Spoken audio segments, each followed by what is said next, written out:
મહાકુંભ મેળાનું રહસ્ય વિશ્વનો સૌથી મોટો ધાર્મિક મેળો।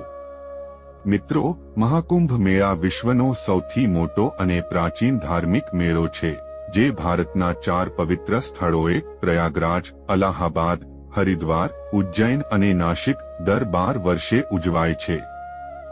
આ મેળાને વિવિધ જ્યોતિષીય અને ધાર્મિક સંજોગો સાથે જોડાયેલું રહસ્ય માનવામાં આવે છે। એક મહાકુંભ મેળાનું પૌરાણિક રહસ્ય। મહાકુંભ મેળાની પૃષ્ઠભૂમિ સમુદ્ર મંથન સાથે સંકળાયેલી છે। સમુદ્ર મંથન અને અમૃત કથા। દેવો અને દાનવોને અમૃત મેળવવા માટે સમુદ્ર મંથન કર્યું। જ્યારે ધન્વંતરી ભગવાન અમૃત કુંભ લઈને પ્રગટ થયા, ત્યારે દેવો અને દાનવો વચ્ચે અમૃત માટે યુદ્ધ શરૂ થયું। ઇન્દ્રપુત્ર જયંત અમૃત કુંભ લઈને ભાગ્યા અને 12 દિવસ સુધી 4 પવિત્ર સ્થળોએ પ્રયાગરાજ, હરિદ્વાર, ઉજ્જૈન અને નાસિક રોકાયા। તે દરમિયાન અમૃતના બુંદો એ જગ્યાઓ પર પડ્યા, જેના કારણે આ સ્થળોએ કુંભ મેળાનું આયોજન થાય છે। 2 મહાકુંભ મેળાના વૈજ્ઞાનિક અને જ્યોતિષીય સંજોગો। જ્યોતિષીય ગણતરીઓ। મહાકુંભ મેળો ત્યારે યોજાય છે જ્યારે નીચે મુજબ ગ્રહોની વિશેષ સ્થિતિ થાય। પ્રયાગરાજ બ્રહ્માંડમાં સૂર્ય મકર રાશિમાં અને બુધ વૃષભ રાશિમાં હોય। હરિદ્વાર સૂર્ય કુંભ રાશિમાં અને ગુરુ કુંભ રાશિમાં હોય। ઉજ્જૈન સૂર્ય અને ગુરુ સિંહ રાશિમાં હોય। નાસિક સૂર્ય અને ગુરુ સિંહ રાશિમાં હોય। આ ગ્રહ સંયોગો અમૃતના વર્ષો સાથે સંકળાયેલા છે, જે કુંભ મેળાને ધાર્મિક અને જ્યોતિષીય રીતે વિશેષ બનાવે છે। 3 મહાકુંભ મેળાનું આધ્યાત્મિક મહત્વ અને પવિત્ર સ્નાનનું રહસ્ય। માન્યતા છે કે મહાકુંભમાં પવિત્ર સ્નાન કરવાથી પાપોનો નાશ થાય છે અને મોક્ષ મળે છે। વૈજ્ઞાનિક રીતે તે સમયે ગંગાનું પાણી જીવાણુનાશક અને આરોગ્યવર્ધક બની જાય છે, જેનું કારણ સૂર્યપ્રકાશ અને ગ્રહોની સ્થિતિ હોય છે। સંતો અને અધ્યાત્મના રહસ્યો। મહાકુંભમાં અખાડા, નાગા સાધુઓ, કપાલિક તંત્ર સાધક અને અન્ય સિદ્ધ સાધુઓના દર્શન થાય છે, જે સામાન્ય રીતે પ્રગટ નથી થતા। આ સમય યોગ, તંત્ર, મંત્ર અને સિદ્ધિઓ માટે વિશેષ શક્તિઓ ઉર્જાશીલ બને છે। 4 મહાકુંભ મેળાના અદ્ભુત રહસ્યો।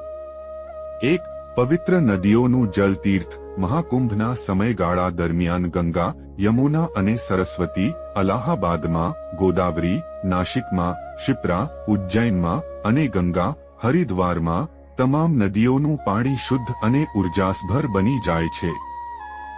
વૈજ્ઞાનિક સંશોધન દર્શાવે છે કે આ સમયગાળા દરમિયાન જળના બેક્ટેરિયા નાશ પામે છે અને પાણી પવિત્ર થઈ જાય છે। 2 અજાણ્યા સાધુઓ અને સિદ્ધ પુરુષોની હાજરી। મહાકુંભના સમયમાં કેટલાય અજાણ્યા તપસ્વીઓ પ્રગટ થાય છે, જે વર્ષો સુધી ગુપ્ત સાધના કરતા હોય છે। ઘણા સાધુઓ સિદ્ધિઓ, યોગ અને તંત્ર વિજ્ઞાનમાં પારંગત હોય છે, અને તેઓ માત્ર મહાકુંભમાં દર્શન માટે આવે છે। 3 વિશ્વનો સૌથી મોટો માનવ સમાગમ। મહાકુંભ મેળાને ધ વર્લ્ડ્સ લાર્જેસ્ટ ગેધરિંગ પણ કહેવામાં આવે છે, જ્યાં કરોડો ભક્તો એકત્ર થાય છે।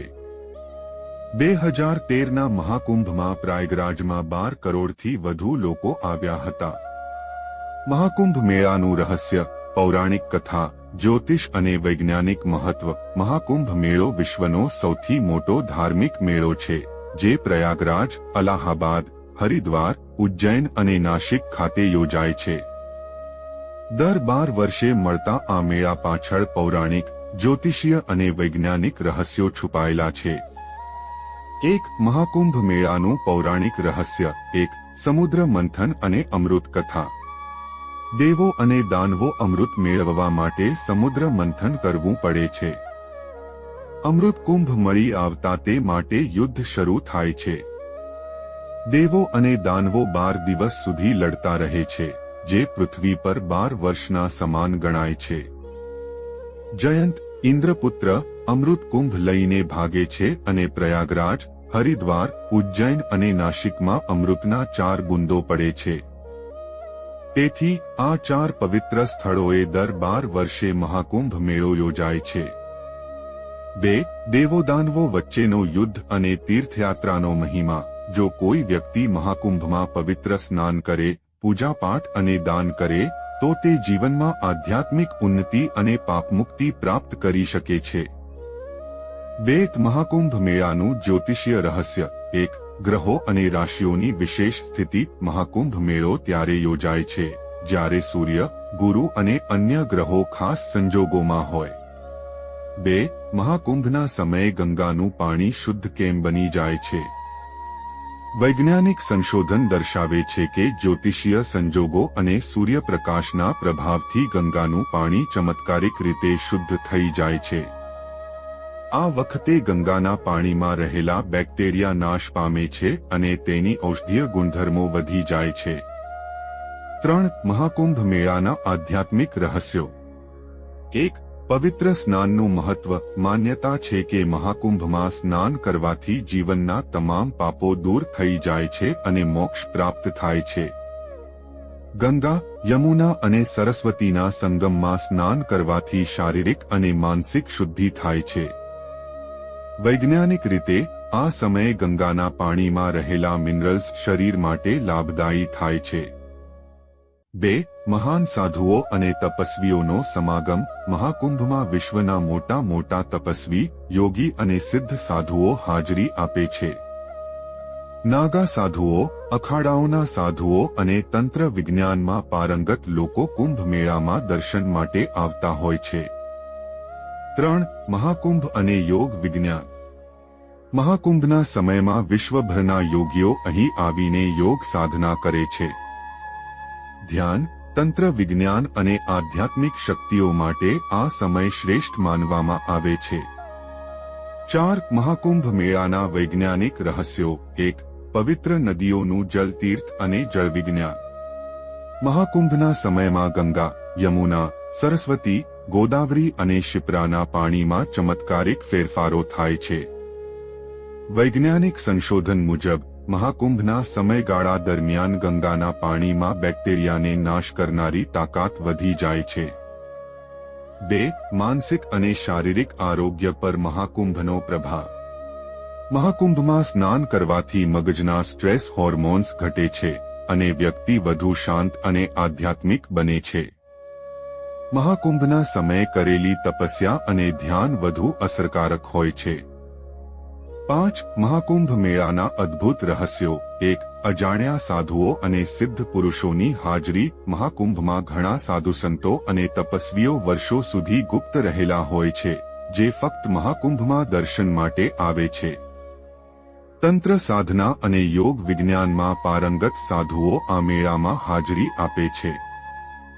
2. વિશ્વનો સૌથી મોટો ભીડવાળો મેળો. મહાકુંભ મેળો ધ વર્લ્ડ્સ લાર્જેસ્ટ ગેધરિંગ ગણાય છે.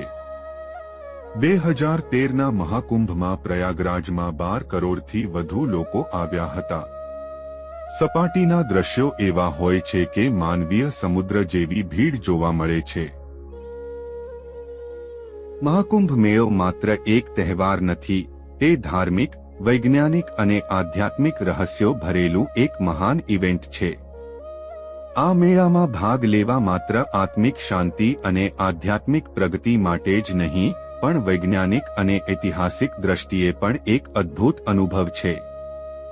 મહાકુંભ મેળો માત્ર એક મેળો નથી, તે વિશ્વની સૌથી મોટી ધાર્મિક, જ્યોતિષીય અને વૈજ્ઞાનિક ઘટના છે. આધ્યાત્મિક રીતે પવિત્ર સ્નાન, તપસ્યા અને સાધનાને ખાસ મહત્વ. જ્યોતિષીય રીતે ગ્રહોની ખાસ સંજોગોથી મહત્વપૂર્ણ બની રહે છે. વૈજ્ઞાનિક રીતે પાણીના ગુણધર્મોમાં પરિવર્તન અને આરોગ્ય લાભ.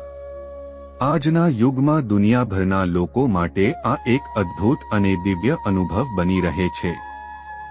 મિત્રો, જો આ વિડિયો પસંદ આવ્યો હોય તો વિડિયોને લાઇક કરીને ચેનલને સબસ્ક્રાઇબ જરૂર કરજો તથા બાજુમાં આપેલા બેલ આઇકન બટનને એકવાર અવશ્ય દબાવો જેથી અમારા નવા વિડિયો નોટિફિકેશન સૌથી પહેલા તમને મળી રહે. તો મિત્રો, હવે મળીશું નવા વિડિયો સાથે. ત્યાં સુધી બધાને મારા હર હર મહાદેવ. જય શ્રી રાધે કૃષ્ણ. જય માં બુટ ભવાની. જય ગંગા. જય કુંભ.